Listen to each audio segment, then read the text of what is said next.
الحمد لله وحده و صلاة و سلام علی نبی بعده. اما بعد سلسله درس های من شما از قرآن عظیم شأن است. امروز هم خواستم در شأن نزول آیه از سوره تین به سمع شما برسانم. عزیزان دل، الله متعال چی زیبا بیان میکنه در این سوره تین. خواستم دو آیت را به سمع شما برسانم. استعیذ بالله. الله متعال در این آیت های مبارکه می فرماید: لقد خلقنا الانسان فی احسن تقویم. یعنی به تحقیق ما انسان را در بهترین صورت الله متعال میگه خلق کردیم.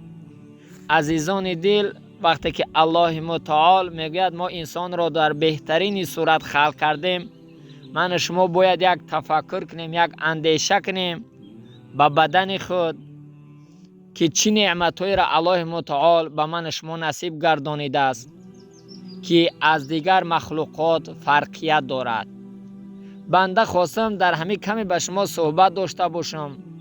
من شما اگر نظر کنیم، حیوان ها هم چشم دارند، دست دارند، پا دارند، لیکن فرقیت های کلان بین انسان و بین حیوان ها هست اگر انسان تفکر کند.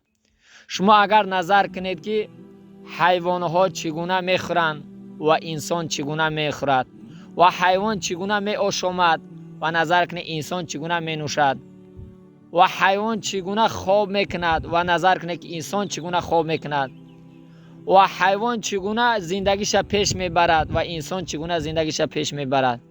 همه این فرقیت های دارد که انسان اگر تفکر کند شکر بدن خچه تا حال بجا وردن نمیتوند، چی برسد به دیگه نعمت هایی که الله مهربان از زمینش داره به ما نعمت میته، از آسمانش داره به ما نعمت میته. فقط بر یک بدنش شکر بجا آوردن نمیتونه انسان. از همه نعمت بزرگ در برابر این انسان الله متعال همه چشم داد، گوش داد، زبان داد، دست داد، پا داد، همه این نعمت ها را الله متعال داد. باز عقل در سر انسان جایگزین کرد الله متعال تا که انسان چکار کند؟ خوب از بد فرق کند، فرقیت کند. این نعمتی است که الله متعال به دیگه مخلوقات یعنی به حیوان ها عقل نداده است، لیکن این را به انسان داده است تا که انسان چکار کند؟ شکر نعمت های الله متعال به جا بیاره. لیکن مع الاسف امروز بر زمین با شکر یک طرف بیسه همیشه ناسپاسی و ناشکری نعمت الله میکنیم. نگاه کنید که الله متعال میگه در بهترین صورت من اینو را آفریدم. همچنان هم تفسیر قرطبی علیه رحمه میگوید که یک در دوران خلیفه شیخ منصور میگه یک انسان زنش گفت که تو اگر از ماه زیبا نباشی تو بر من 3 طلاق. میگوید بعضی علما را جمع کردن گفتن که زن با این 3 طلاق شده است دیگه تمام. لیکن یکی از شاگردان امام ابو حنیفه رحمه الله میگوید در مجلس حضور داشت، گفت که نه، زن با این طلاق نشده است، میتونه قیزنش زندگی کنه. گفتن دلیل چیه یا شیخ؟ گفت که الله متعال میفرماید لقد خلقنا الانسان فی احسن تقویم. به تحقیق ما انسان در بهترین صورت آفریدیم. یعنی مخلوقای الله زیاد هستند در این دنیا، لیکن از همه زیباترش، از همه خوشروترش این انسان است که الله متعال او را خلق کرده است. با برزمی همه زیباگی و چیز الله متعال عقلش داده است، ادراکش داده است تا که انسان چکار کنه؟ اداره کنه، خوب از بد فرق کنه. و در دوام آیت الله متعال چی میفرماید؟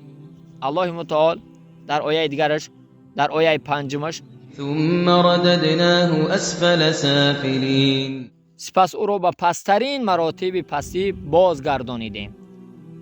در اینجا مفسران 2 قول گرفتن.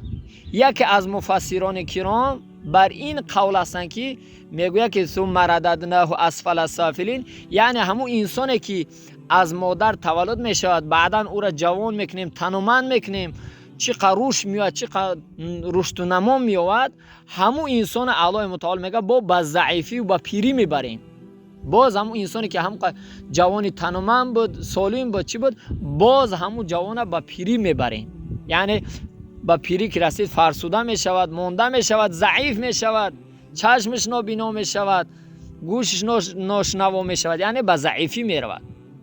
لیکن بعضی از مفسران کرام علل خصوص ابن کثیر رحمت الله علیه میگوید که ثم رددناه اسفل سافلین، یعنی همین انسان را که الله متعال همین نعمتاش داد، دستش داد، چشمش داد، پاش داد، همین نعمتها را برای او داد، اون ناسپاسی و ناشکری کرد، نعمت الله را شکر نگفت. یعنی بهترین نعمت این ایمان اسلام است.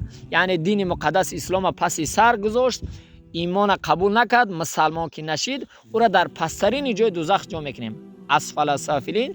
بعضی از مفسران میگن که مکان از مکان دوزخ است، یعنی بر همون پسترین جا، یعنی در روز قیامت همون کافری که ناشکری کرد نعمت الله را، دین الله را ناسپاسی کرد، قبول نکرد، در پسترین جای دوزخ چکش میکنیم، جوش میکنیم.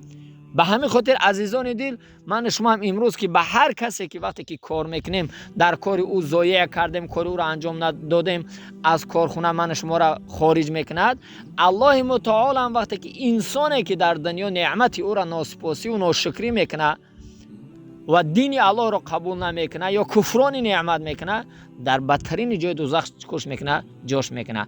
الله متعال همه من شما را توفیق بندگی، شکر کننده در برابر نعمتاش نصیب روزی بگرداند. آمین.